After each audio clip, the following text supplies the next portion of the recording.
하반야 바라밀다 심경관자재보살이 깊은 반야 바라밀다를 행할 때 오니 공한 것을 비추어 보고 온갖 고통에서 건너느니라. 사기자여 색이공과 다르지 않고 공이색과 다르지 않으며 색이고 공이요 공이고 색이니 수상행식도 그러하니라.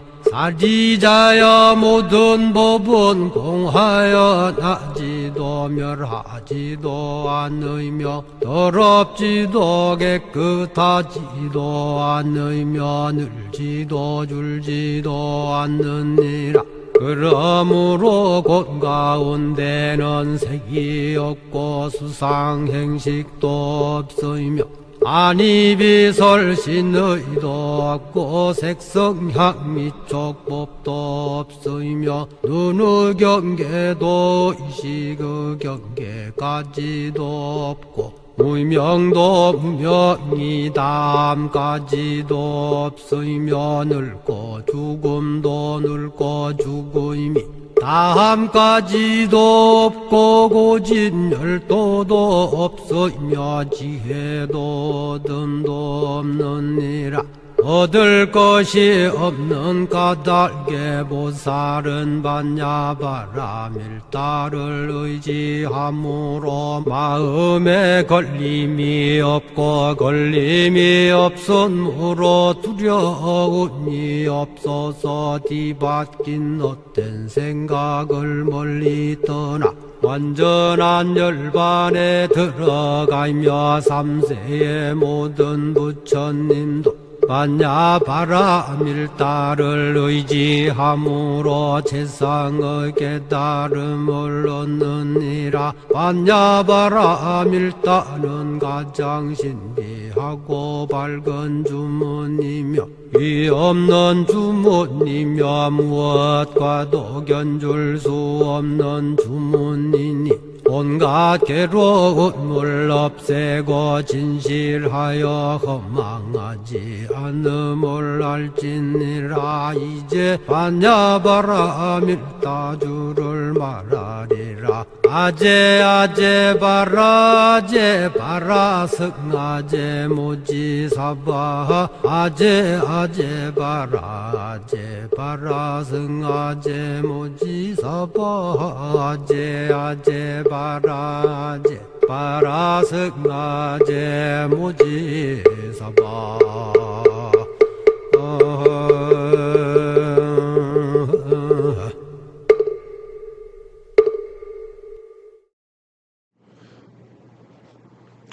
안녕하세요. 대학원 미술사학과 조교수 이용진입니다. 오늘 제가 말씀드릴 내용은 우리나라에서 사용된 불교 향로에 관한 것입니다.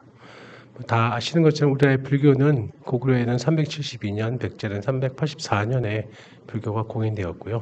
신라는 그보다 늦은 6세기 전반에 공인이 됩니다만 이런 불교 전례와 함께 삼국에서는 향과 향로를 사용하게 됐습니다. 그럼 우리나라에서 어떤 향로가 사용됐는지 그 부분에 대해서 살펴보도록 하겠습니다. 먼저 향로의 기원에 대해서 살펴보겠습니다. 향이란 향기가 나는 수지, 줄기, 뿌리, 잎과 열매를 말합니다. 보통 우리가 많이 사용하는 향은 이러한 향과 관련된 나무에서 추출한 액을 바탕으로 해서 사용하게 됩니다. 그리고 향로란 향을 피우기 위한 도구로 주로 금속과 자기로 제작이 됩니다. 그렇다면 향과 향로 중 어떤 것이 좀 더 중요할까요? 네, 향로보다는 향이 더 중요합니다. 향은 불교에서 나와 부처님을 연결하는 매개이기 때문에 좀 더 중요한 의미를 갖고 있고 향로는 향을 피우기 위한 도구로서의 의미가 있다고 할 수 있습니다. 불교 경전에는 뿌리향은 침향, 줄기향은 전단향을 최고로 평가하고 있는데요. 아마 이러한 것들은 이 향이 가진 독특한 냄새 때문에 나타나는 결과가 아닌가 생각됩니다. 그럼 향과 향로를 사용한 최초의 민족은 어디일까요? 네, 이집트에서 가장 먼저 향과 향로가 사용되었습니다. 예, 지금 보시는 것처럼 지도상에는 아라비아 반도를 기준으로 해서 왼쪽 하단에 이집트가 있고요. 그 위에 중동과 함께 페르시아만을 중심으로 해서 현재 이란, 이라크가 이제 있습니다. 지금 보시는 슬라이드는 독일 라이프치 대학의 이집트 박물관에 있는 부조상에 나타난 향로입니다.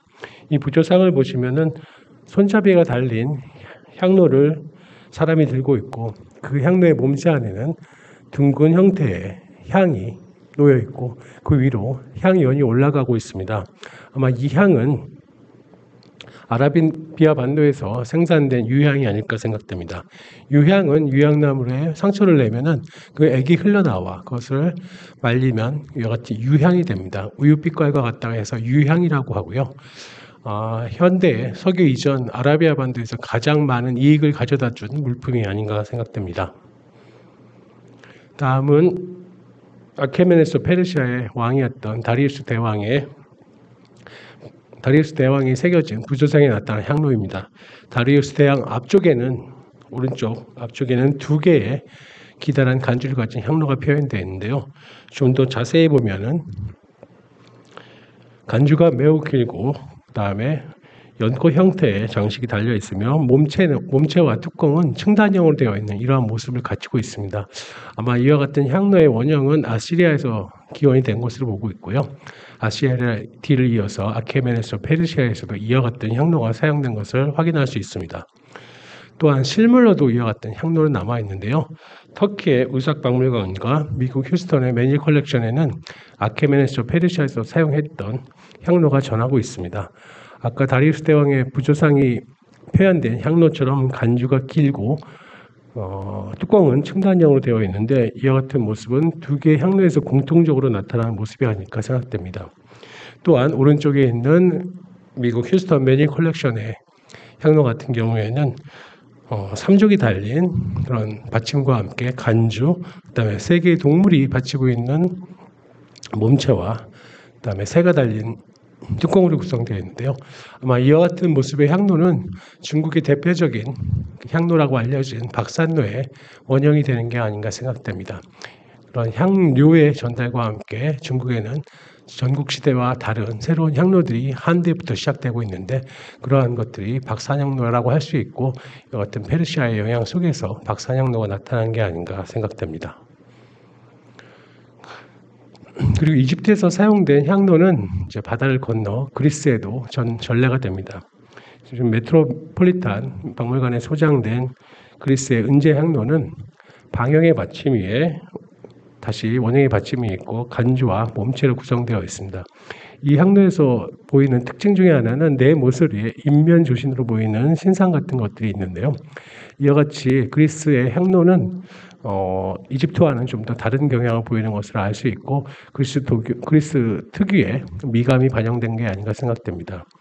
한편 그 알렉산더 대왕의 동방 원정과 함께 인도에도 그리스식의 향로가 전래되는데요. 현재 미국 메트로폴리탄 미술관에 소장된 간다라에서 출토된 향로 같은 경우에는 그리스 향로와는 다르게 4개의 방향 받침의 네 모서리에는 인면 조신 대신에 사천왕이 나타나고 있어서 불교적인 모습이 반영된 이러한 향로가 나타나는 게 아닌가 생각이 됩니다.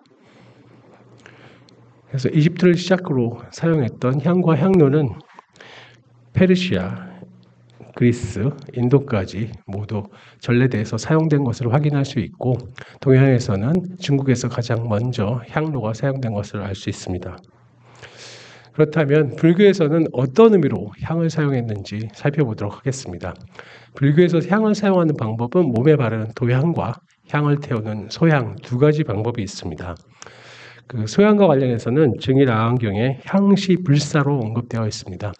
아마 향에 불을 붙여서 태울 때 향연이 위로 올라가게 되는데요.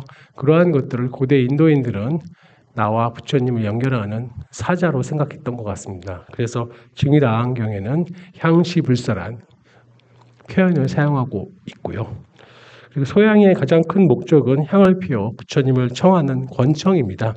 그래서 불교 의례의 시작이라든지 예불을 할 때 향을 피우는 것이 이와 같은 나의 뜻을 부처님께 전달하기 위한 목적으로 향을 피우는 게 아닌가 생각이 되고, 두 번째는 향을 피워서 향기가 법궤에 두루 퍼지기를 기원하는 내용이 대일경서와 금강명경에 나타나고 있습니다.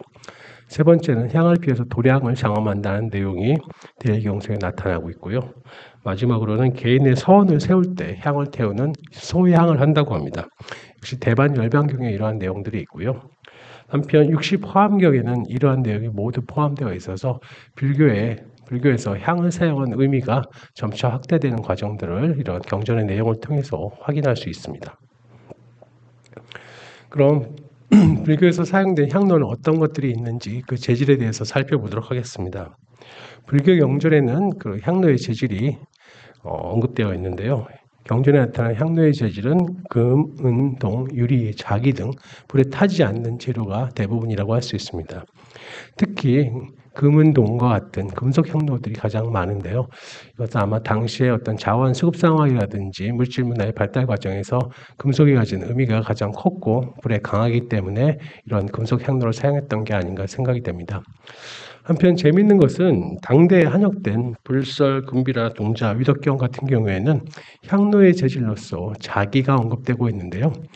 당대에는 월지어 청자라든지 형효 백자 등 자기 산업이 매우 발달하게 됩니다. 아마 이러한 과정에서 당시에 발달했던 그런 도자 산업의 한 경향으로서 자기를 그런 향로의 재료로 언급했던 게 아닌가 생각이 됩니다. 불설, 금비라, 동자, 위덕경 이전에 나타나는 향로의 재질은 모두 금속이었습니다만 이 경전의 한영 이후 불교에서 사용하는 향로의 재질은 자기라는 새로운 물질이 추가되는 것을 확인할 수 있습니다. 그러면은 불교에서 사용하는 향로는 어떤 기형들이 있는지 이러한 내용을 살펴보도록 하겠습니다. 아쉽게도 불교 경전에는 향로의 기형에 관한 구체적인 언급은 없습니다. 그렇지만 경전에 표현된 내용을 통해서 향로의 기형을 어느 정도 추정할 수 있습니다. 먼저 긴 손잡이가 달린 병향로 같은 경우에는 수집 또는 수경이란 말을 사용하고 있습니다. 수집은 아마 손잡이를 드는 것을 얘기하고 수경은 손으로 받치는 걸 얘기하는데 아마 이런 것들은 병향로와 관련된 표현이 아닐까 생각이 됩니다. 반면 불단에 놓는 거향로 같은 경우에는 주로 상이나 안, 대 위에 놓고 사용하거나 치향로로 표현되고 있어서 한 곳에 놓고 사용하는 거향로임을 표현을 통해서 확인할 수 있습니다. 그럼 우리나라에서 사용된 향로가 어떤 것들이 있는지 삼국시대부터 살펴보도록 하겠습니다. 고구려의 불교 향로는 사실 전하는 것이 없습니다. 주로 고분벽화와 일본에 있는 것을 통해서 확인할 수 있는데요. 고구려 같은 경우에는 불교 전래 이전에 향로가 사용되었던 것을 안악삼어분의 벽화를 통해서 확인할 수 있습니다. 안악삼어분 묘주 부인도에는 향로를 들고 있는 시녀가 표현되어 있는데요. 이 향로에 나타난 모습은 삼적이 달린 몸체와 새가 장식된 뚜껑으로 구성되어 있고 실제 이와 같은 향로들은 중국의 삼국 서진대에 제작된 청동 향로에서 확인할 수 있어서 실제 이와 같은 기형의 향로가 불교 전래 이전에 고구려에서 사용됐던 것을 확인할 수 있습니다. 반면 불교 전래 이후에는 그런 고구려 고분벽화의 모습을 통해서 향로의 모습을 확인할 수 있는데요. 장천 1호분 예불도에는 선정이라는 부처님이 묘사되어 있고 대좌에는 둥근 형태의 향로가 표현되어 있습니다. 아마 이 향로는 중국의 전통적인 향로인 두와 같은 기형이라고 할 수 있고요. 이런 것들이 중국과의 교류 속에서 한반도에 전래되어 고구려에서 사용했던 게 아닌가 생각됩니다. 또 한편 상영청 공양 행렬도에도 그런 향로들이 표현되어 있는데요. 왼쪽에 보면은 머리에 등과 같은 향로를 이고가는 인물이 표현되어 있고 그 뒤로 스님, 그 뒤에 여인, 그 다음에 마지막으로 오른쪽 끝에는 이 벽화의 주인공으로 보이는 여인의 인물이 표현되어 있습니다. 고대 회화에서는 주인공을 크게 표현하는 것들이 하나의 그 표현 방법이라고 할 수 있는데 여기에서도 그런 것처럼 묘주 또는 주인공이 크게 표현된 것을 확인할 수 있고 이 고향 행렬을 이끄는 제일 앞쪽에 인물들이 들고 있는 것은 향로로 볼 수 있는데요. 이게 향로가 아니고 만약에 등이었다면은 향연을 표현하지 않고 불을 표현하지 않았을까 생각됩니다. 그래서 이러한 표현법에 의해서 쌍용총 공양 행렬도에 행렬을 이끄는 인물이 들고 있는 것은 향로가 아닌가 생각이 되고, 실제 이러한 향로는 뭐 전해지는 건 없습니다만 고구려에서는 중국의 동진시대에 만들었던 이와 같은 청자 등을 향로의 용도로 사용했던 게 아닌가 생각이 됩니다.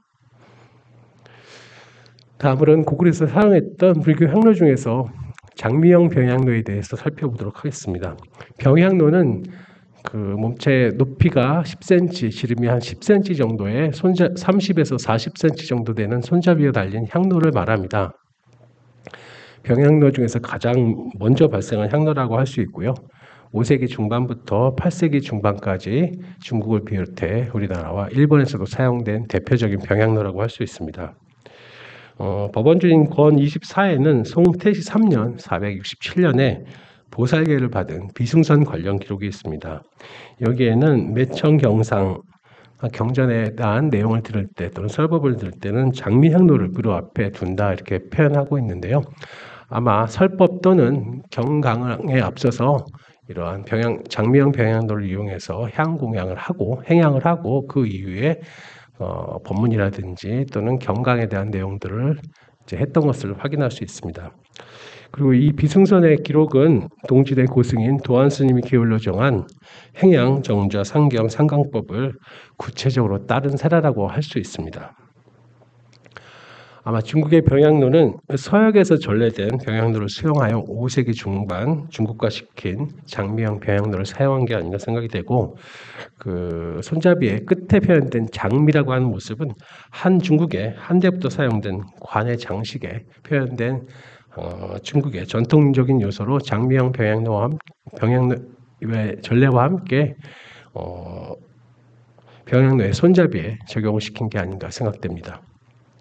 지금 보시는 슬라이드는 병령사 169굴 북벽에 표현된 병향로의 모습입니다. 서역 스님으로 보이는 인물이 왼손으로 향로를 들고 있고 오른손으로는 작은 잔 같은 향압을 들고 있는데, 이처럼 서역에서 전래된 이러한 병향로가 중국의 고유 전통인 장미관의 이러한 것과 결합을 해서 5세기 중반에 장미형 병향로가 발생하는 게 아닌가 생각됩니다.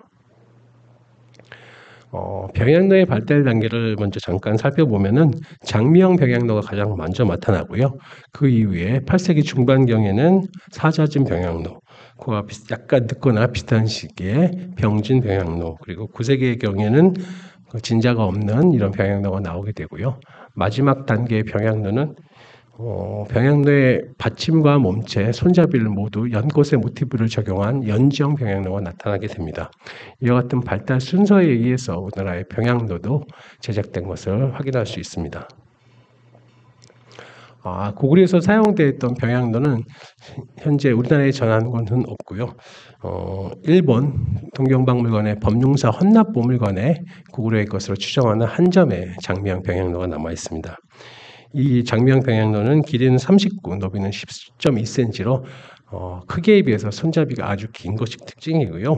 이 병향로의 뒷면에는 해자란 법명과 함께 고구려를 뜻하는 대방이라는 지명이 있습니다. 해자 스님은 우리나라 기록에는 나타나지 않는 스님으로서 일본 서기에 나타나고 있는데요. 해자 스님은 일본의 성덕태자의 그런 정치적인 멘토의 역할을 했던 분이고, 고대 일본의 정책 수립에 많은 기여를 했다고 생각하는 인물입니다. 어쨌든 이와 같이 해자 스님이 사용한 고구려의 향로는 해자 스님이 일본에 가기 전에 고구려에서 사용했던 향로를 일본에 가져가서 사용했던 것으로 보이고 있고, 그런 스님의 이름과 함께 고구려를 뜻하는 대방이 묵서로 표현되어 있어서 고구려의 병향로임을 확인할 수 있습니다. 다음으로는 백제의 불교 향로를 살펴보도록 하겠습니다. 백제의 불교 향로는 다 아시는 것처럼 아마 백제의 금동대향로를 가장 먼저 떠올리실 것입니다. 그렇지만 백제에서 사용된 향로는 백제 금동대향로 이외에 고구려에서 사용했던 장미형 병향로를 사용했던 것을 민원의 기록을 통해서 살필 수 있습니다. 그 삼국사기에 나오는 행양 등의 기록이 아마 병양노예를 사용했던 그러한 기록이라고 할 수 있고요. 아마 백제 불교 향로는 부여 능산리에서 출토된 백제 금동대향로가 가장 대표적이며, 이 백제 금동대향로는 동식이 주변국에서는 볼 수 없는 가장 큰 금속재 박산향로라는 것에서 의미가 있다고 할 수 있습니다. 더불어 백제 지역에서는 그런 향로와 같이 사용하는 향압도 발견되었는데요. 공주 공산성에 출토된 금동봉황형 향압 같은 경우에는 날개가 뚜껑의 역할을 하고 있고, 그 뚜껑을 열면은 안에 향이 들어있을 것으로 추정하는데, 아마 당시에는 이와 같은 환의 형태의 향을 사용하지 않았을까 추정합니다. 보통 이런 것을 향환이라고 하는데, 향환은 불만과 향분말과 꿀을 섞어서 이와 같은 형태를 만들게 되고요. 이 당시에 향을 피우는 방법은 향로 안에 수지라든지 이런 태울 수 있는 것을 놓고 그 위에 음판이라든지 음모편을 놓고 향환을 올려놓게 되는데, 이럴 경우에는 향이 서서히 타들어가면서 은은한 향을 뿜을 수 있게 하는 효과적인 모습이라고 할 수 있습니다. 다음은 백제 금동대향로에 대해서 말씀드리겠습니다.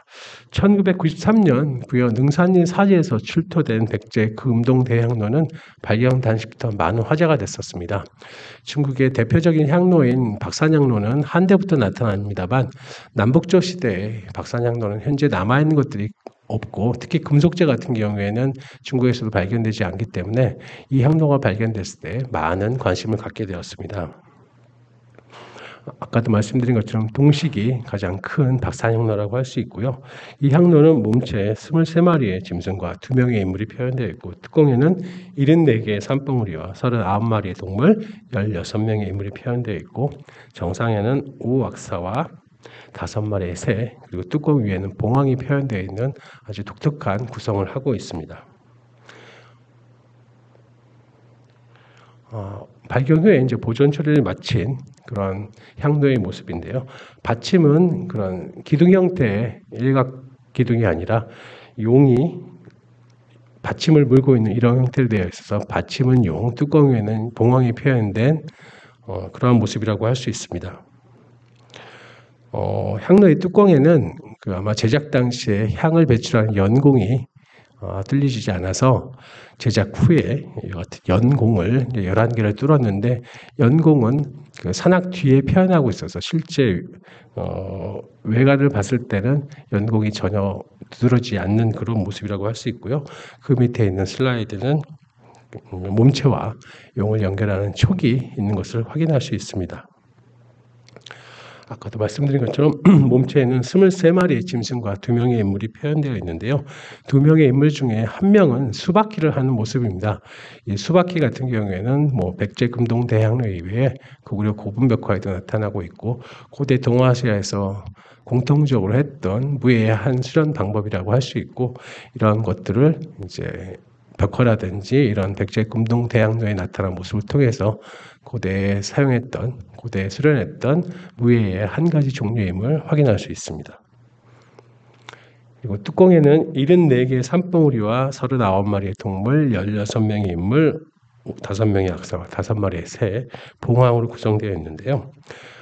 뚜껑에 표현된 이런 다양한 도상들을 이제 연결해서 봤을 때 모두 오른쪽에서 왼쪽으로 진행하는 이런 구성으로 되어 있습니다. 이와 같이 오른쪽에서 왼쪽으로 진행하는 모습들은 고대 회화의 하나의 표현법이라고 할 수 있는데, 이러한 것들이 백제 금동대향로에도 표현되어 있어서 어떤 이야기의 전개 과정을 확인할 수 있습니다.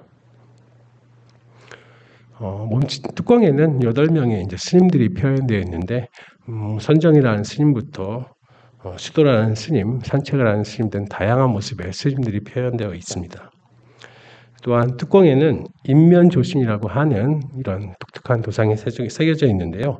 이 같은 인면조신은 고구려의 고분 벽화인 덕흥리 고분군이라든지 삼실총에도 표현되어 있어서 아마 고대 동아시아에서 공통적으로 사용했던 도상이 아닐까 생각이 되고요.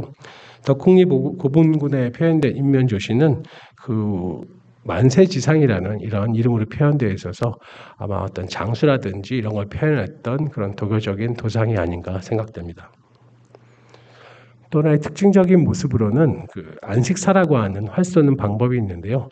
이러한 안식사의 방법은 페르시아와 그리스의 전쟁에서 페르시아 군이 이런 활 쏘는 법을 사용해서 전쟁에서 승리했던 데서 유래를 했다고 하고요. 이런 안식사의 기법은 우리 고분벽과에서 표현되고 있어서 고대 동아시아에서 아마 이런 안식사의 기법들은 실제 활용했을 뿐만 아니라 이와 같이 백제금동 대학로와 고구려 보분벽화에서도 사냥하는 모습으로 종종 표현되는 도상의 하나라고 할 수 있습니다. 그리고 뚜껑 위에는 이제 목에 보주를 잡고 있는 봉황이 표현되어 있는데요. 봉황의 가슴에는 두 개의 구멍이 연공이 표현되어 있어서 이 연공을 통해서 향이 서서히 타 올라가는 그런 신비로운 모습을 연출을 하고 있습니다. 실제 백제금동대향로는 그 뚜껑에 산악이 표현되어 있어서 실제 향을 피웠을 때는 산에 안개라든지 구름이 발생하는 것 같은 신비로운 모습을 자아낼 수 있어서 아마 향을 태우는 소양의 목적과 함께 향을 피우는 효과가 극대화된 그런 향로가 아닐까 생각이 됩니다. 어쨌든 뚜껑에 표현된 봉황의 모습은 중국의 하남성 등연에서 출토된 화상전에 표현된 봉황과 동일한 모습이어서 가르다라고 보는 견해도 있습니다만 봉황과 좀 더 가까운 그런 모습이 아닐까 생각됩니다. 신라의 불교 향로는 실물로 남아 있는 것은 없고 그 부조상으로서 이제 한 점 정도만 한 구만이 이제 알려져 있는데요. 여기에는 단석산 불상군의 이제 고향자상이 들고 있는 병향로가 표현되어 있습니다. 여기 보시면 오른쪽 끝에 약간 담뱃대와 같은 그런 것을 들고 있는 인물이 표현되어 있는데 이 인물이 들고 있는 것은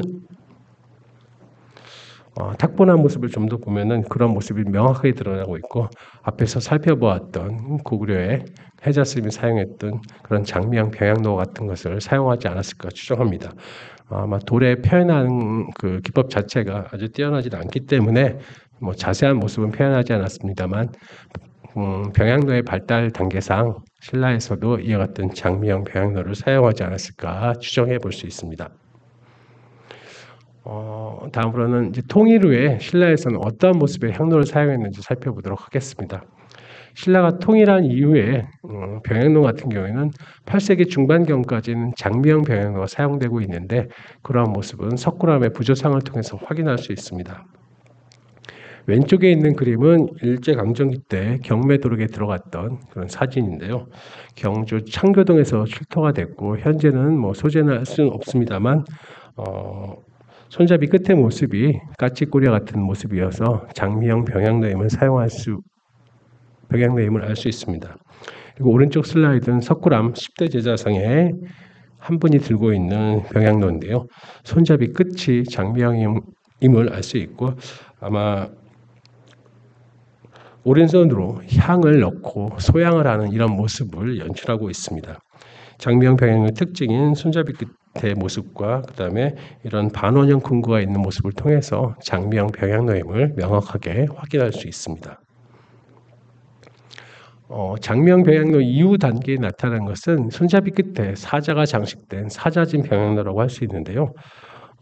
이 사자진 병향로는 8세기 중반 중국 당에서 먼저 시작이 됐습니다. 현재 남아있는 사자진 병향로 중에서 가장 오래된 것은 중국의 선종 7조인 하택 스님의 신탑에서 출토된 것입니다. 그리고 이러한 사자진 병향로는 주로 중국에서 선종이 발달한 강서성 지역에서 발견되는 특징이 있다고 하고요. 우리나라에서는 군위 인각사, 삼척 흥전리 사지, 황룡사지 등에서 이와 같은 사자진 병향로가 출토되었습니다.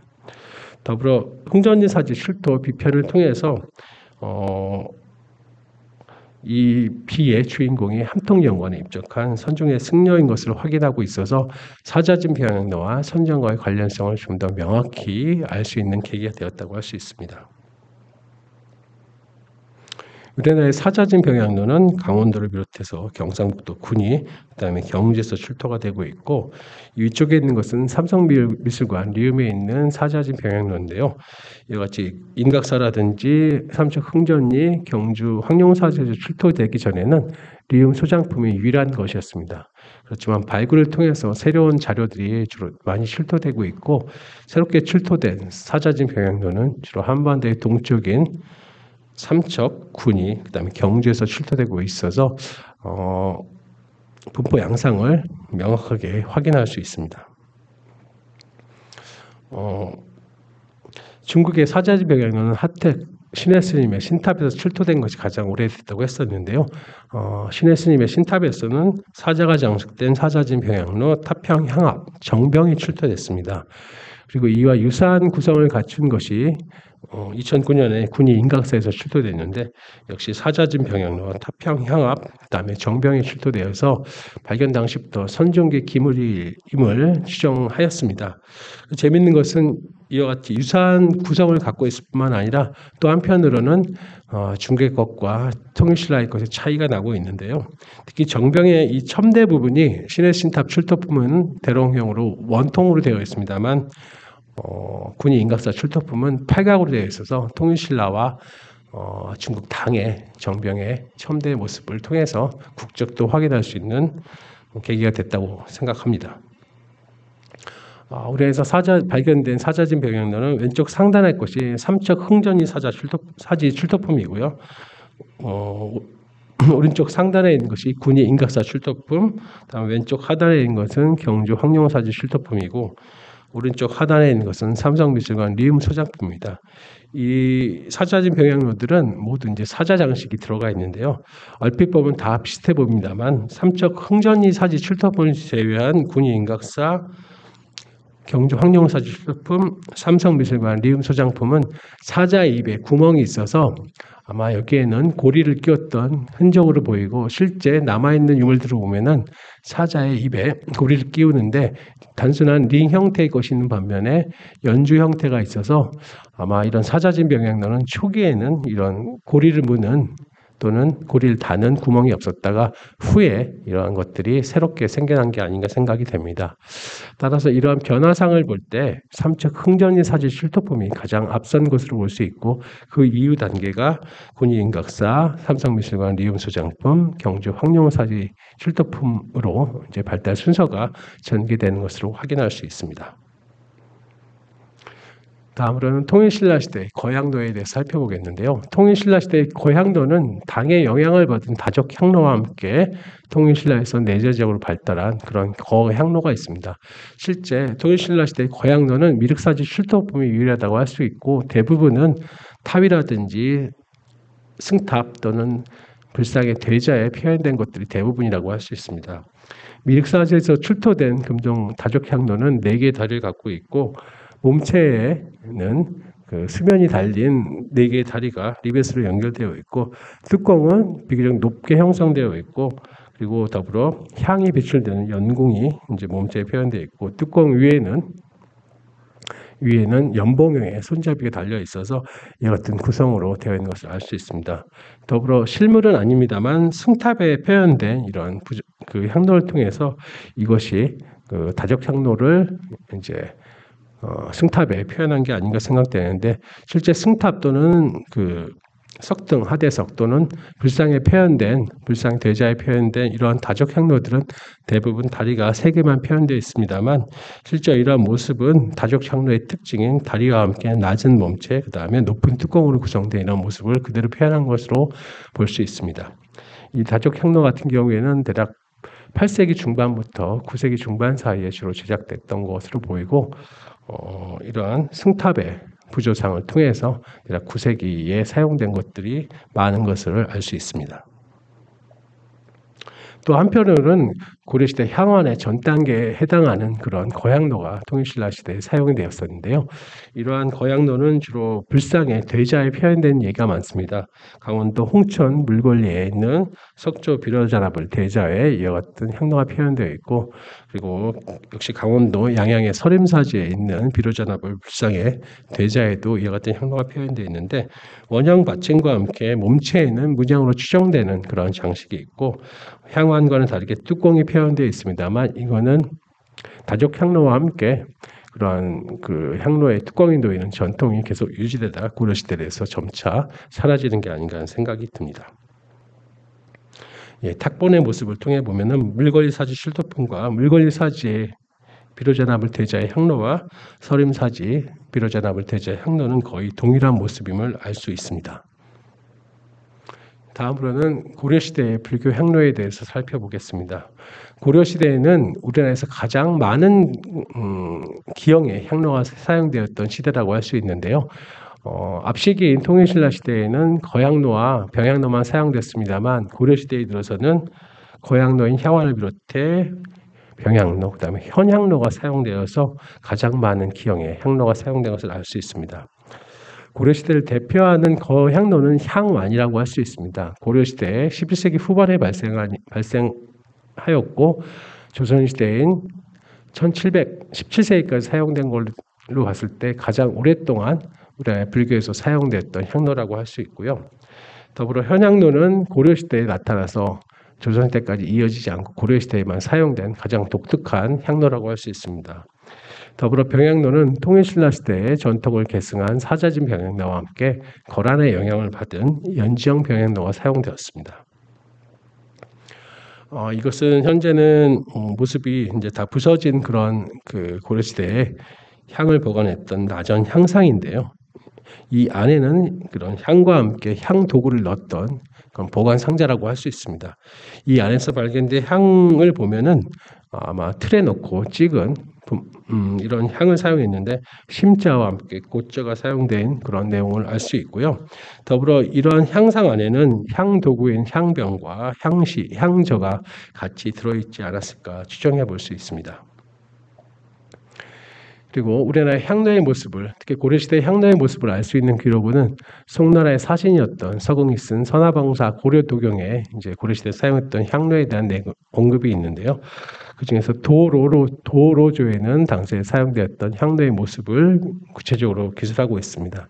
특히 이 중에는 향로의 뚜껑에 이제 산예라고 하는 소위 사자라고 많이 불리는데요. 이러한 산예 출향에 대한 내용이 언급되어 있습니다. 잠시 살펴보면 산의 출향은 비색으로 위에는 찌그러지고 있는 짐승이 있고 아래에는 악년이 짐승을 바치고 있다 이렇게 표현하고 있습니다. 아마 이와 같은 모습은 오른쪽 상단에 있는 이러한 그림에 표현된 모습이 가장 가까운 게 아닌가 생각이 되고 또 한편으로는 고려시대에 사용된 향로 중에는 송대, 북송대 홍춘하는 문인이 쓴 향보란 책에 이제 향수라는 것이 언급되어 있는데요. 이 향수에는 산예, 기린, 원앙과 오리가 표현되어 있는데 고려시대의 청자향로 중에는 이와 같이 뚜껑에 산예, 기린, 원앙, 오리가 표현된 것들이 있어서 홍추가 향보에 쓴 향수들이 구체적으로 고려시대의 청자향로로 제작됐던 게 아닌가 생각이 되고요. 더불어 이러한 동물장식 향로들은 동물의 몸을 통해서 몸을 관통하고 입으로 향연이 배출되다 보니까 만드는 데 상당히 좀 고도의 기술이 필요했던 게 아닌가 생각이 되고 실제 이러한 것들이 고려시대의 왕실과 귀족에서 사용됐던 것을 알 수 있습니다. 더불어 삼국승사 권사 의회조의 양시 사석조에 이제 이런 스님이 찬한 모습을 보면은 암노압이라는 표현이 있는데 아마 이런 스님께서도 이와 같이 오리가 장식된 청자향로를 찬을 쓰실 때 사용했던 게 아닌가 생각이 돼서 어떤 동물 장식 향로는 비단 왕실과 어떤 일반 귀족뿐만 아니라 사찰에서도 사용했던 것을 이와 같은 기록을 통해서 확인할 수 있습니다. 그리고 아까도 말씀드린 것처럼 고려시대에는 통일신라 시대의 전통을 계승한 사자진 병향로와 연지형 병향로가 사용됐다는 말씀을 드렸는데요. 고려시대의 사자진 병향로는 현재 손잡이만 남아있고 몸체는 남아있지 않습니다. 대부분 개성 주변에서 발견됐고요. 참지정사가 새겨진 사자진 병향로의 손잡이와 그다음에 개성에 있던 사찰인 운봉사에서 전래됐던 그런 사자진 병향로의 손잡이가 남아있습니다. 이게 거의 유일한 두 점이 아닌가 생각이 되는데 통일신라 시대의 사자진 병향로에 놓여 있는 사자와 고려시대 사자진 병향로의 사자의 모습을 보면은 약간의 차이가 있습니다. 물론 사자의 형상 자체도 통일신라 것이 더 좋기도 합니다만 통일신라 시대 군의의 것인 군의 인각사출토 사자진 병향로의 사자와 참지정사명 사자진 병향로의 사자의 모습을 보면은 참지정사명 사자진 병향로의 사자는 목에 방울이 표현되어 있습니다. 이 방울의 표현은 아마 애완의 의미가 아닐까 생각이 되는데 중국의 사자 같은 경우에는 당대까지는 이와 같은 방울이 표현되지 않다가 5대 북송에 들어서 사자의 목에는 이와 같이 방울이 표현되는데 이러한 애완화의 의미로서 방울이 표현하고 있고 이러한 것들은 이후에 제작되는 중국의 사자에는 대부분 이러한 것들이 나타나고 있습니다. 또한 앞에서 보여드렸던 청자 사자 장식 향로에도 사자의 목에는 방울이 표현되어 있어 하나의 고착화된 도상으로서 방울이 달린 사자를 표현했던 게 아닌가 생각됩니다. 또 고려시대에 유행했던 병양로 중에는 연꽃의 모티브를 받침과 몸체, 손잡이에 적용한 연정 병양로가 있습니다. 이 연정 병양로는 요 나라에서 기원한 것이고요. 요 나라를 비롯해서 고려, 금, 서하 등에 주로 나타나고 중국은 주로 남성대에 이런 것들이 많이 나타나는 것으로 알려져 있습니다. 또 재미있는 것은 역시 연꽃의 모티브를 병양로에 적용한 것은 거란 이전 통일신라에서 보이고 있는데요. 성덕대왕 신종에 공양자가 들고 있는 병양로의 모습을 보면은 몸체에 연꽃의 그런 모습을 적용하고 있어서 아마 통일신라에서 이와 같이 병양로에 연꽃의 모티브를 적용한 것은 먼저 우리가 시작한 것이 아닌가 생각이 됩니다. 실제 거란의 그런 연정 병양로는 실물보다는 요용성 조양 북탑의 연정 병양로가 가장 오래된 것으로 알려져 있는데 조양 북탑 연정 병양로는 조양 북탑은 1043년에 이제 만들어진 것이기 때문에 1043년에 이와 같은 연정 병양로가 거란에서 사용됐던 것을 확인할 수 있고요. 실물로는 내몽고에서 출토된 1081년에 제작된 은제도금 연정 병양로가 있어서 부조선과 실물과의 좀 차이는 40여 년 나오고 있습니다만 어쨌든 이러한 연정 병양로의 기원은 중국의 거란에서 사용한 것을 알 수 있고요. 더불어 고려에서도 이와 같은 연정 병양로를 사용했는데 거란과는 다르게 고려에서는 청동을 사용했고 여기에는 태강 3년이라는 명문이 있어서 1077년에 이와 같은 연정 병양로를 사용한 것을 알 수 있습니다. 실물로 남아있는 것은 고려의 것이 거란 것보다 좀 더 빠르게 4년 정도 빠르긴 합니다만 윤영성 조양 북탑에 표현된 부조상을 통해서 이 연정 병양로의 기원은 거란에서 시작돼서 주변국인 고려와 금, 서하까지 모두 사용되었고 중국에서는 남송대 이런 것들이 주로 그림에 많이 표현되는 것을 확인할 수 있습니다. 고려에서도 이러한 연정 병양로는 실물 외에도 탑비와 또는 고려 불화에도 표현되고 있는데 원주 법천사에 있는 지광국사 현묘 탑비에 이와 같은 연정 병양로를 들고 있는 비천이 표현되어 있습니다. 이 비천은 양손으로서 연정 병양로를 잡고 있는데요. 향연이 함께 표현되어 있습니다. 탁번한 모습을 보면은 받침은 연잎, 몸체는 연꽃, 가지는 손잡이는 연꽃까지 형태로 되어 있고 향연이 올라가는 모습을 확인할 수 있습니다. 그래서 고려에서는 실물로는 1077년에 만든 태강 3년명이 전합니다만 그 외에 이와 같은 탑비에도 표현되고 있어서 11세기 후반경에는 이와 같은 연정 병양로가 사용되기 시작한 것을 확인할 수 있고 또 재밌는 것은 14세기에 그려진 고려시대 불화에도 이러한 것들이 주로 많이 표현되고 있습니다. 특히 수월관음도에 이러한 것들이 표현되고 있는데요. 일본 대덕사소장 수월관음도에는 용왕이 관음보살에게 이제 설법을 청하는 그런 모습이 표현되고 있는데 용왕이 들고 있는 병양로는 받침은 연잎, 몸체는 연꽃, 손잡이는 연꽃 가지 형태로 되어 있는 전형적인 연정 병양로를 사용하고 있는 것을 알 수 있습니다. 더불어 일본 내주미술관에 수장된 석가삼존 16나한도에도 나한이 석가모니 부처님에게 설법을 청하기 전에 행향을 하는 장면이 나오는데 여기에도 연정 병양로가 사용된 것을 알 수 있습니다. 따라서 이런 연정 병양로는 실물로 전하는 것은 11세기 후반경입니다만 이런 실물 이외에도 고려불화 14세기에 제작된 고려불화에도 표현되고 있어서 실제 연정 병양로는 생각보다는 오랜 기간 고려에서 사용됐던 것이 아닌가 생각됩니다. 다음으로는 고려시대의 불교 향로를 대표하는 거향로인 향환에 대해서 살펴보겠습니다. 고려시대의 사찰에 대표적 향로로 이제 명문을 통해서 향완이라는 그런 명칭을 알게 됐고요. 이 향완은 고려 시기부터 조선 때까지 사용된 가장 대표적인 불교 향로라고 할 수 있습니다. 향원의 기형적인 특징으로는 구연에 이제 전이 달린 몸체와 나팔향 간주, 원형 받침으로 구성되어 있고요. 향원에는 여의두문, 범자, 포리수문 등 당시에 유행했던 문양이 은입사로 표현된 것이 특징이라고 할 수 있고, 당시에 사용했던 은입사는 끼움입세라고 해서 문양을 표현하는 부분들을 파고 거기에 은실 넣는 방법을 사용한 끼움입사로 문양을 표현하고 있습니다. 조금 전에 말씀드린 것처럼 향완은 원형 받침과 나팔향 간주, 같이 테두리인 전이 달린 몸체로 구성되어 있습니다.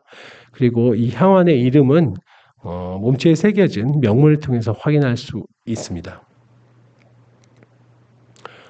통일신라 향로에서 고려 향환으로의 전개 과정을 보면 아까 보셨던 양양서림사지라든지 홍천 물권리사지에 있는 비로자납을 대자에 표현된 향로의 모습이 점차 이제 고려적인 모습으로 변하는 것을 확인할 수 있는데, 이것이 한꺼번에 향환의 기용으로 발전하는 것이 아니라 점차 부분적인 변화를 거쳐서 어떤 향환의 기용이 11세기 후반경에 완성되는 것 같습니다.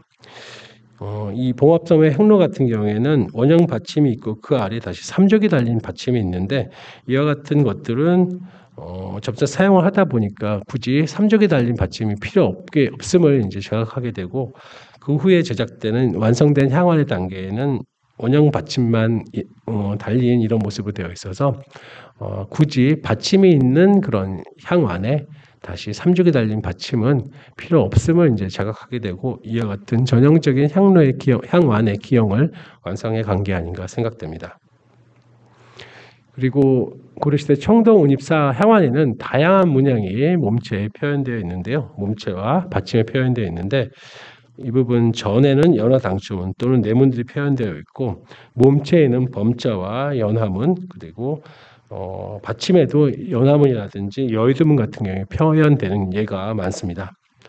더불어 이러한 문양들은 향환의 발생 과정처럼 한순간에 완성되는 게 아니라 상당히 오랜 시간을 두고 문양이 하나씩 추가되는 그런 양상을 보이고 있습니다.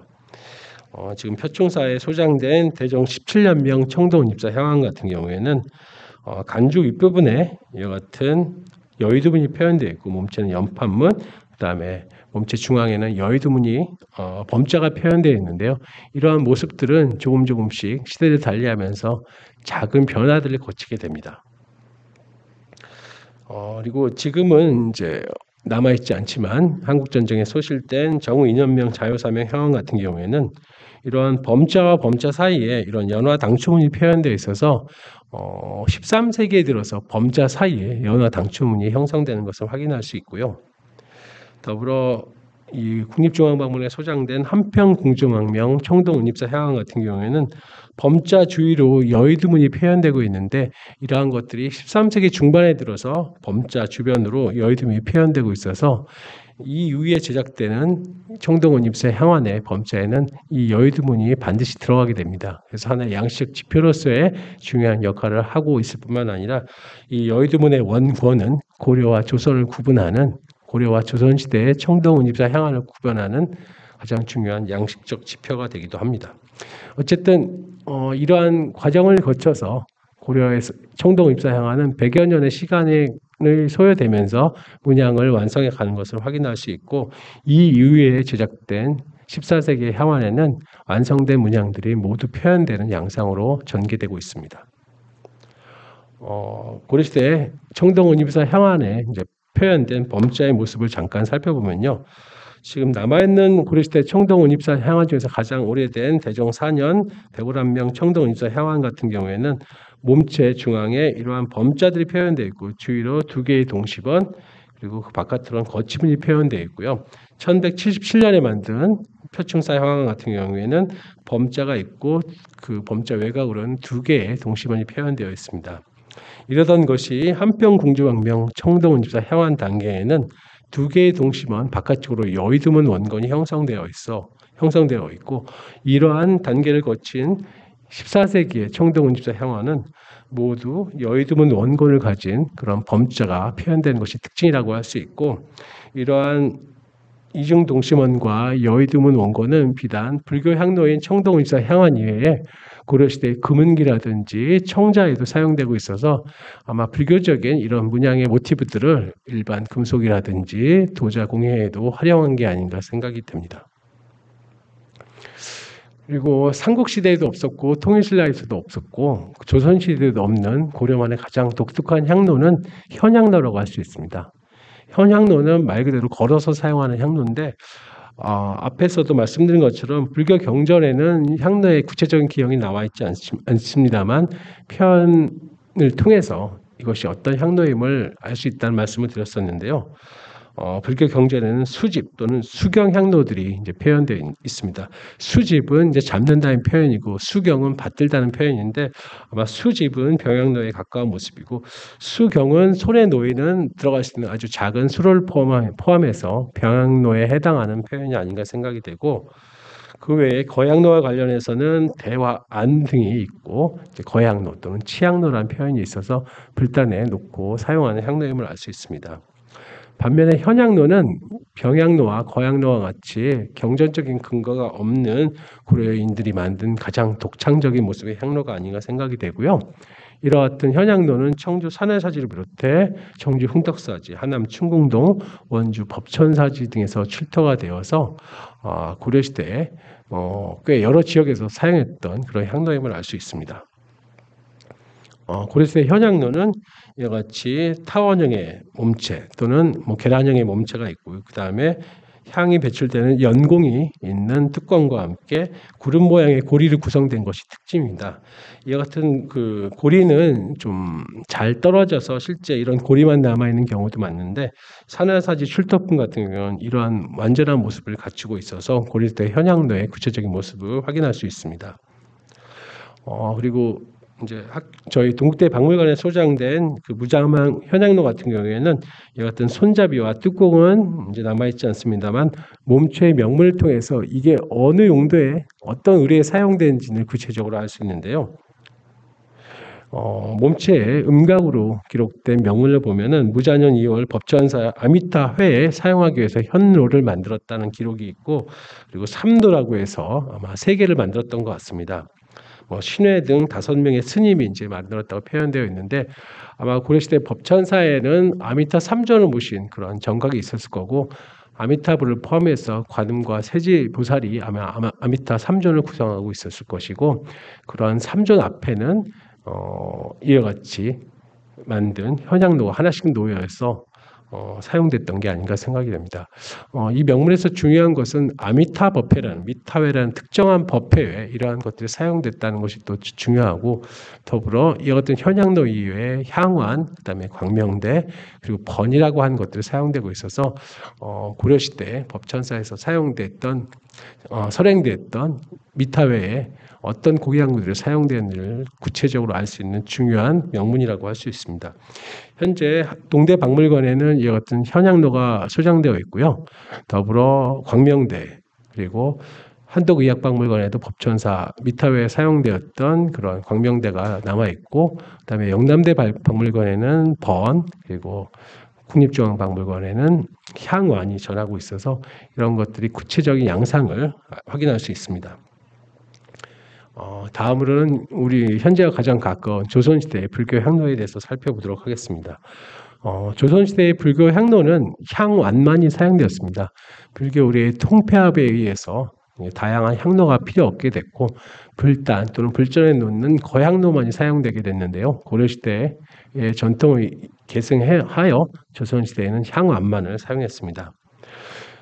그리고 또 한편은 조선 후기에 들어서 왕실의 영향으로 정향향로가 사용되게 되는데 이와 같은 정향향로들은 주로 왕실의 원찰이라든지 또는 그와 관련된 왕실과 관련된 곳에 사찰에 주로 왕실에서 하사한 것들이 남아 있습니다. 조선시대의 청동운입사 향화는 가장 빠른 것이 1397년에 만든 홍무 30년 청곡사명 향환인데 이 향환 같은 경우에는 태조 이성계의 두 번째 부인인 신덕왕후 강씨를 위해서 본향인 진주 청곡사에 이제 제작해서 봉안한 향로입니다. 향환입니다. 조선시대에 만든 향환 중에서 가장 크다고 할 수 있고요. 고려적인 전통이 그대로 계승되는 그런 모습이라고 할 수 있습니다.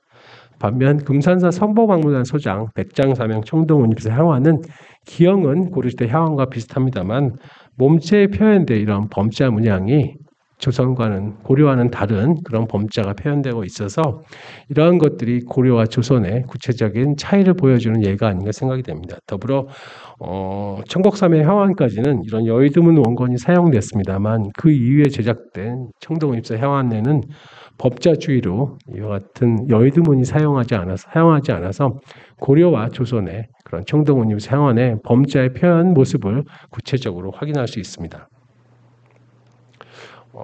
또 다음으로는 동국대학교 경주 캠퍼스 박물관에 소장된 순치 10년 동화서명 향환과 송보박물관 소장 강의 14년 통도서명 은입사 향환이 있습니다. 이 두 향환은 이제 높이보다 이제 몸체의 너비가 좀 더 넓은 이런 모습이어서 고려시대 청동운입사 향환과는 좀 다른 기형적인 미감을 보여주고 있는데요. 재밌는 것은 이 순치 10년 동화서명 향환 같은 경우에는 불교적인 문양이라고 할 수 있는 범자라든지 연화 당주문 등이 몸체에 표현되지 않고 이런 기하문이 표현되어 있어서 조선시대, 조선 후기 청동운입사 향환의 문양이 어떻게 변화가 되었는지를 구체적으로 알 수 있는 그런 자료라고 할 수 있고 아마 이와 같이 기하문이 표현된 운입사 향환은 이 순치 10년 동화서명 향환이 유일하다고 할 수 있습니다. 그리고 오른쪽에 있는 강의 13년 통도사명 향환 같은 경우에는 조선시대에 만들어진 마지막 향환이고 1674년 이후에 조선에서는 이와 같은 은입사가 표현된 향환은 제작되지 않은 것을 확인할 수 있습니다. 물론 이 이후에도 제작되었을 가능성이 있지만 현재 남아있는 것 중에서는 통도사 성보박물관 소장 강의 13년명 청동은입사 향환이 가장 오래된 가장 늦게 제작된 청동은입사 향환의 예라고 할 수 있습니다. 또 한편으로는 조선 후기에 들어서는 아마 이 전통적인 청동 이외에 철로도 이 같은 불교 향로가 만들어지게 되는데요. 현재 동국대 박물관에 소장된 부석사명 철제 은입사 향환 같은 경우에는 향환의 기형을 따르고 있긴 합니다만은 좀 더 원통으로 변했고 그리고 받침이라든지 이런 모습은 전통적인 향환과는 다릅니다. 더불어 재질과 문양에 있어서 좀 다른 모습을 표현하고 있는데요. 철제 은입사, 철에 이제 은입사를 표현할 경우에는 삼국시 때부터 사용된 끼움 입사 방법도 있습니다만 조선 후기에 들어서는 기물의 전면의 문양을 표현하는 이러한 쪼음 입사 방법이 많이 사용되게 됩니다. 그래서 동국대박물관 소장 부석사명 철제 입사 향환 같은 경우에는 몸체를 이같이 가로 세로 대각선 방향으로 다 정으로 쪼고 나서 은사를 이같이 붙이는 경우들이 나오는데 이런 것들을 쪼음 입사라고 하고 기물 전체의 문양을 표현하는 데서 가장 효과적인 모습이 아닌가 생각이 됩니다. 제가 부석사명 철제 은입사 향환과 고려시대 정병의 은입사의 모습을 비교해 놨는데 두 개의 모습을 비교해 보면은 끼움 입사는 문양이 들어갈 부분만 파고 은실을 끼워 넣는 반면에 이와 같은 쪼음 입사는 기물의 전면을 다 쪼고 나서 은실을 붙이는 거라 세부적인 기법 자체가 확연히 다르다는 것을 알 수 있습니다. 또 한편으로는 조선 후기에 들어서 왕실의 영향을 받은 또는 왕실의 하사품으로 보이는 이런 향로들이 사찰에 나타나게 보이기 시작하는데요. 이런 것들은 삼적과 양의를 가진 중국 고대의 기물인 정을 이제 향로로 사용하기 시작한 정의 향로가 사용됩니다. 조선시대 그 사찰에서 사용된 정효향로는 해인사 성보박물관에 소장된 청동은입사 정효향로가 가장 오래된 예라고 할 수 있습니다. 해인사지에는 이제 왕실에서 하사한 것으로 되어 있지만 문헌에는 그러한 기록이 전하지 않지만 실제 문인들의 기록이라든지 이걸 통해서 정효향로의 모습을 확인할 수 있고 제작 시기도 추정해 볼 수 있습니다.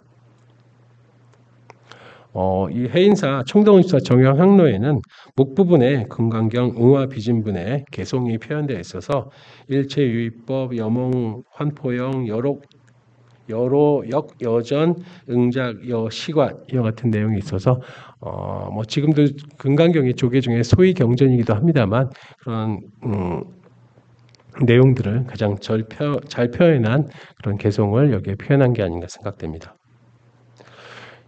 그리고 대부분의 사찰에 남아있는 정형향로는 왕실의 하사품이 많지만 직지사에 있는 철제 은입사 정형향로 같은 경우에는 1759년에 태감 스님에 의해서 제작된 구체적인 예라고 할 수 있습니다. 왕실의 하사품이 아닌 사찰 자체에서 제작된 가장 오래된 그런 정형향로라고 할 수 있습니다. 역시 철로 만들었고 다리 부분만 이제 다른 재질로 만들어서 몸체에 연결하고 있는데요. 이 향로는 몸체의 범자와 함께 8개가 표현되어 있어서 아마 부석사, 명, 실제임자 향로 이후에 이런 8개 문양들이 불교 향로에 좀 더 많이 표현되는 게 아닌가 생각이 되고 동식이 범종에도 이와 같은 8개가 표현되어 있어서 아마 문양의 흐름이라든지 이런 연속성 등을 확인할 수 있습니다. 그리고 용주사에 있는 정형 향로는 정조가 세자 시절에 소장하고 있던 것을 정조의 아버지인 사도세자의 능이 이제 화성으로 옮기면서 왕실의 원찰로서 용주사가 만들어지게 되는데요. 아마 이런 용주사의 개창과 함께 정조는 본인이 소장하고 있던 이와 같은 향로를 용주사에 하사한 것이 아닌가 생각이 됩니다. 정조는 세자 시절 자신이 소장하고 있던 주문왕정과 선동로를 하사하게 되는데 홍제전서 춘절옥 4 태호석기에는 정조가 세자 시절 문왕지정과 선덕지로를 소장했던 것을 알 수 있습니다. 아마 이와 같은 기록을 통해서 정조는 세자 시절 서화구동 감상에 취미가 있었고 이러한 것들을 이제 용주사에 이제 하사했던 게 아닌가 생각이 됩니다. 정조가 하사한 이런 문왕정과 선덕로는 향로의 밑부분에 있는 밑면에 있는 명문을 통해서 구체적으로 이제 향로의 이름을 알 수 있게 되는데요. 주문왕정의 경우에는 역시 노공작 문왕준이라는 공통된 이런 명문이 새겨져 있어서 중국의 선화바코더가 제작된 이후에 이런 문왕정은 계속 방제되는 모습을 갖고 있고요. 더불어 선덕로라는 것은 명대 선덕연간에 선덕 3년과 4년에 걸쳐서 18,000여 점을 만들어지게 되는데 아마 왕실과 그다음에 사찰, 도관 등에서 사용하기 위해서 제작된 거고 만들 당시부터 이제 방제품이 많이 유행했다고 하는데 청대에도 이런 방제품은 계속 제작이 되었고 아마 정조도 이런 방제품을 최자시로 소장했던 것으로 볼 수 있고 더불어 이러한 것을 용주사에 하사한 것임을 알 수 있습니다. 선덕로 같은 경우에는 대명 선덕연제라는 이런 관지를 통해서 선덕로임을 알 수 있는데요. 선덕로는 워낙에 다양한 그런 변이가 일어났기 때문에 선덕연간에 만든 선덕로와는 다른 모습이기도 합니다만 이와 같은 관지를 통해서 선덕로라는 그런 명칭을 확인할 수 있고 실제 정조가 수정했던 것을 용주사에 하사한 것은 아마 정조의 효심이 드러나는 그런 구체적인 예가 아닐까 생각이 됩니다. 이제 마지막으로 어떤 결론을 내보자면요. 우리나라의 불교 향로는 중국의 영향을 많이 받습니다만 그럼에도 불구하고 중국적인 영향 속에서 뭔가 자국화하려는 경향이 되게 강했던 것 같습니다. 특히 고려시대 향환 같은 경우에는 통일신라 향로의 전통을 계승해서 만든 것으로서 청동 은입사 향환의 경우에는 동식이 주변국에서는 볼 수 없는 가장 불교적인 향로라는 것을 알 수 있습니다. 이러한 불교적인 향로라는 것은 몸체에 표현된 범죄라든지 연화당초문 등 불교적 문양이 사용됐을 뿐만 아니라 그 청동 은입사 향환의 그런 세계 대비를 통해서 은과 그 검은 표면에 세계 대비를 통해서 불교적 문양을 가장 돋보이게 한 향로가 아닌가 생각됩니다.